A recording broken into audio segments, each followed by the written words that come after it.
Hello and happy Friday. This is Jane at Hobbyist Craft with the update.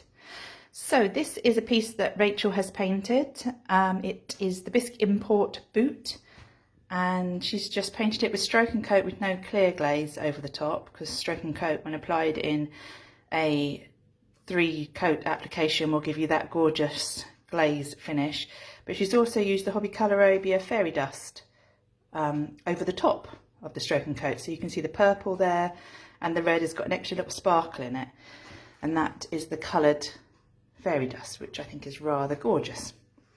And she's used the fired snow on the top cuff there, and then left an area unglazed, and once it's fired, after it's fired, she's used the acrylic silver, and I love that contrast between the fired finish, which is really shiny, and then the non-fired acrylic finish, which is non-food safe, just purely for decorative purposes, but gives you that slightly matte sheen, which is quite lovely. Looks perfect for the seasonal pieces there.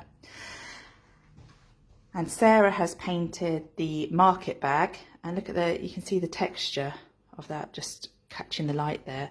She again has used the snowfall on the top there, got a lovely contrasting colour on the inside. Got loads of the fired snow on there, and it puffs up a little bit in firing, so it doesn't puff up loads. So if you want it to be nice and puffy, make sure you put a good contrast on there. But you can see the texture on that, and we're going to get a poinsettia popped in there. Look, quite nice table setting, I think. And there's another boot there that we've done using the paper cutout technique, painted it white, applied the paper cutouts, and used Stroke and Coat colours, various greens, and then remove the paper cutouts to get that technique. And that's also got the snow on the top there. Snow would be a decorative finish because of all that texture that you've got there. It wouldn't be a food safe surface. And here is the piece that Katie painted with the foundation glaze as the base, paper cutout, snowflakes, fairy dust over the top, the red fairy dust, and I think it's called Venetian red, I think. Peeled the paper cutouts out, and you get that gorgeous, gorgeous finish there. So we have had a super busy week this last week, because 2 deliveries have arrived, and yeah, we had our busiest Monday ever. So thank you very much for that. We've got lots of orders on the trolleys, and some pallets ready to go already. And it's a Friday. We don't really always process orders on a Friday, but we're so busy at the moment. We did process orders today. Well, we don't like them to go out with the carriers on a Friday because they sit around a depot, and I don't think that's good. So, and a lot of you guys are closed on a Monday, so it means that they sit around even longer. So we prefer to hold off sending stuff out on a Friday. But if you need us to, just do speak to us. But yeah, there's a lot of stock on the shelves behind me there, all around us. Yeah, so the bisque arrived, and it's a bit of an ugly one for us, to be honest. The freight is calming down. Before the pandemic, freight would cost us from China £3,000 maybe, and it's been up to 15,000, and it's calming down. I think it's been 10,000. The most recent ones are more like £7,000 or £8,000, which is great. But what hasn't been great recently is the exchange rate has been on the floor, thanks to the not so wise words of our government of late.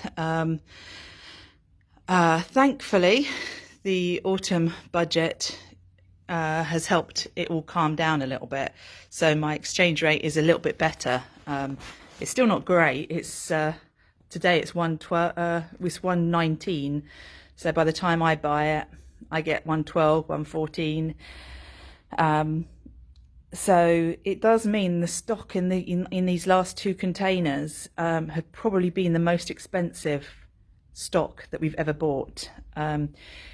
In China, they've had price increases. So on the bisque import to bisque, there was approximately a 17% price increase, which would have been softened by the exchange rate.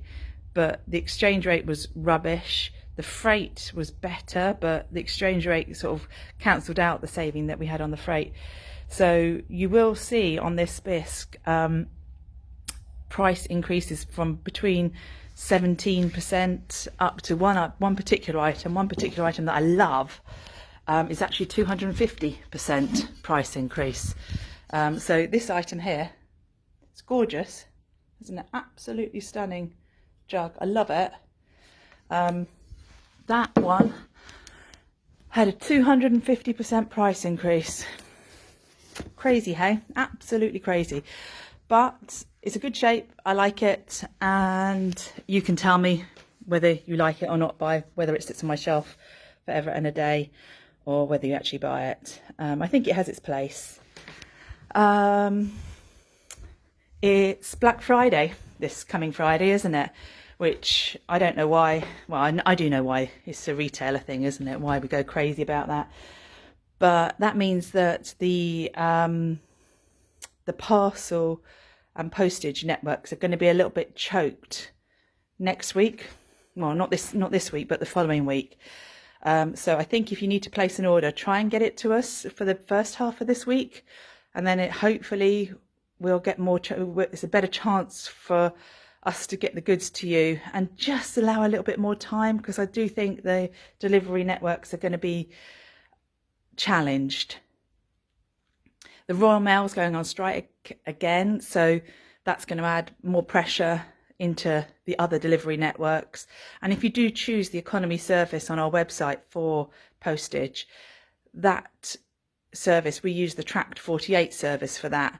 So just allow more time. We're going to give you the tracking number so you can track it yourselves. Yeah, I don't know what they're going to achieve by going on strike, but hey, apparently we have, well, they have the choice to do that, don't they? So, so we've been painting this as well. Look at that. How cute is that? The Zen lantern. We've got little holly leaves on that side, and then little Christmas tree on that side. So you can be creative. And what else are we painting? We've got other things painting here. Let me show you. So Rachel started painting this and then changed her mind. So what she has done on here is she's used wax resist over the letters, over the numbers, and then put stroke and coat all over the whole design area. And then she's decided, she's changed her mind, so it's up to me to do something cool with it. So I'm going to have a little play with that now. But it means that when it's fired, these areas here are going to have no glaze on them, because the wax protects that area from the glaze adhering. I've gone over with it over that area with a sponge to wipe the glaze off, and that was really quite easy, and you can sort of see some of my sponge marks there. But the idea is to use the silver on that area again, the acrylic silver, because we quite like that finish, and it's a non-food safe item, so it'd be perfect for that. This is the wall clock. It's quite a thick clock that we have. Has a hole for a movement of your choice. Just need to order whatever movement of your choice you would like with that. But I'm going to have a little play with the add-ons. We've got loads of add-ons on special offers, haven't we? But these are little turtles, and I'm going to do some turtles, I think, going across there. But I think that'll make it quite a good project. But also, yeah, if you're crazy busy now as a studio, think about how do you get the people back in your studio in January. So think about some sort of program that you can offer, that when they paint with you during these busy times, November and December. How are you going to get them back in January when people are going to be a little bit more conscious of what's left in their purse, or not in their purse, and they've got their credit card bills and everything, and the implications of the high fuel charges and everything are really impacting people. What can you do to get them back in your studio? Maybe offer some workshops, some £10 workshops, or some more family friendly painting events, or where a group of friends could come and paint for a group price. It doesn't have to be hugely discounted, but sow the seeds now, so that you get people back into your studio in January. Okay, I need to stop talking now because this is now 10 minutes and this is the second time I've recorded this and it's still got to nearly 11 minutes. So I'm going to say take care, thanks for your support, and we'll see you soon.